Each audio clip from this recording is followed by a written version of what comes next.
What's going on YouTube? It's Ben Nader. Thank you guys so much for checking out another one of my YouTube videos. I really appreciate all of you subscribers. If you're not subscribed yet, this is the channel where we talk about starting a recruiting agency, getting into staffing, being a solopreneur, entrepreneur, pretty much everything in between that. And if you like that kind of discussion, definitely smash the subscribe button right now. I would truly love and appreciate that. If you're already subscribed, just go ahead and like this video. That would be awesome too. So let's get right into today's topic, which is essentially why my approach works in recruiting. I wanted to go through a few bullet points as to why my approach has been successful for me and how I think it can be replicable for you. So take notes. So the first thing I wanted to mention is my fee structure. Now, my fee structure is 10 to 15%. That's what I charge a client, any given type of client in the industry that I work in. And so basically 10 to 15% of the earnings, gross annual earnings of the candidate that I place is the fee that I get. So that's going to be anywhere from $3,000, $3,500, or $4,000 or so working in the market that I work in. So every candidate I place is going to be anywhere from a $3,000 to a $4,000 fill. And basically what I do is high volume placements with low fee. So essentially, 10 to 50% is considered low fee or low tier to a lot of old school recruiters or a lot of recruiters in general. And a lot of people actually don't like this. They actually get really mad about it and they think it undercuts the market or they think it devalues the industry as a whole. I think that's kind of funny. I actually laugh all the way to the bank. With checks for $3,000, $3,500, I just make up for it in higher volume. A lot of people do 20, 25% or even higher, and they, do lower level placements in niche markets and things like that. So everybody's got their own thing, but what works for me is low fee, high volume, so 10 to 15%.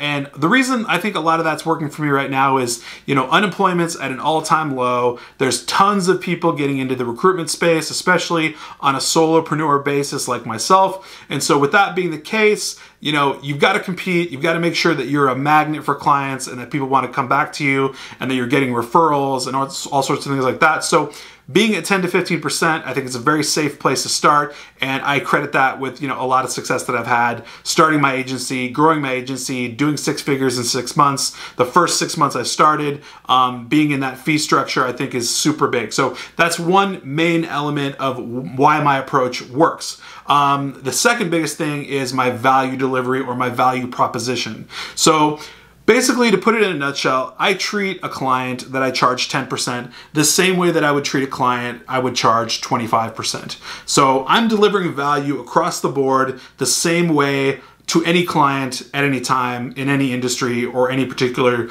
job that I'm placing for them. So it could be a secretary, it could be a warehouse guy, it could be an admin or a delivery driver. It doesn't matter. I'm working with that client on the same level of value, meaning I'm communicating with them, I'm providing them the same high caliber candidates that I would to any particular client.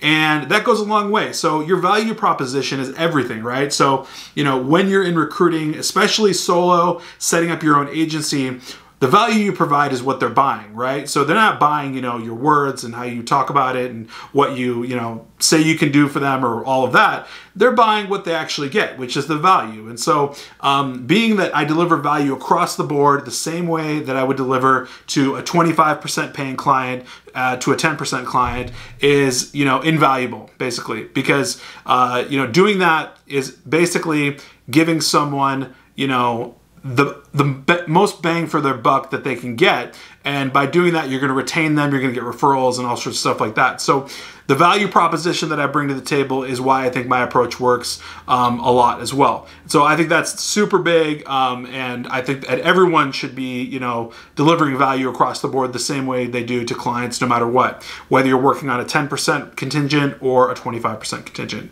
So the third thing that I think that's really, really big is my specific target market. So, all recruiters work in all sorts of different markets. They're all over the place. Like, people work in tech, people work in medical, people work in, whatever it might be, any niche industry.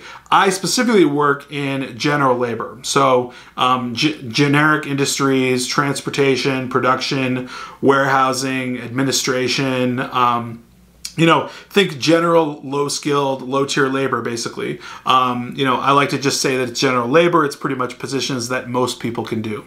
And in that target market, I think why my approach works is that it's the right time, it's the right place, and it's the right fee structure for that market. And so I think it's a perfect match. And when something matches up really well, it's very replicable, and you can do it again and again and again. So when somebody's paying $3,000 for that admin, rather than, putting them on contract and having it cost them $3,000 a month for while they're on contract, I think it's a much better move for the client. And so they can pay me $3,000 one-time fee, and I'll place them rather than paying them, on a contract basis through some, large staffing company like Aerotech that's going to charge 35-40% margin markup on them hourly. I mean, that's, it's a little bit much. So I think my target market is perfectly specified for my fee structure. And so I think that's why my approach works very well with that as well. Because, knowing what they need, knowing the rates that they're being advertised from bigger companies like Robert Half, Aerotech, whatever it might be, whoever the big conglomerates are, right? Like there's a billion of them. But why my approach works is I think that those target markets just don't want to pay that level for these positions, right? So when you're hiring warehouse people, or where you're hiring an admin or a receptionist or something like that, you don't want to pay an extra $10 an hour for every hour that individual works. I think it's much easier just to pay a $3,500 fee, when you place them one time. So my target market is really, really specific. And the last thing I want to mention about why my approach works is that I'm not too narrow. I really broaden my approach. I keep it really nice and wide. I don't, pigeonhole myself into one particular thing. I'm not only trying to talk to specific hiring managers in one domain. I keep it wide open so that I can talk to hiring managers from wherever. If I get in a conversation with someone that wants sales reps at their company, right? We'll have a full-blown conversation about that, and I'd be happy to place sales reps for, 10% of their gross base salary, right? Same conversation is going to happen with somebody that wants to have forklift drivers at 10%, right? So I'm not going to narrow my approach to anything. If something happened to, budge into the medical field, the technical space, the logistics space, or whatever it might be, I'm not going to narrow my approach to anything. And that's why I think my approach works, because I keep it wide and I keep it open. So overall, those are reasons why I think my approach works. I think it's really replicable. This is the way I started my business. This is the way I've scaled my business so far. It's become a six-figure earning machine. And with all of those elements in mind, that's why my approach works. I think it can work for pretty much anybody that applies those specific techniques and all of those elements that I mentioned. So anyways, guys, that's all I got for today. I will catch you tomorrow on Wednesday. I hope you're having a great day, and take care.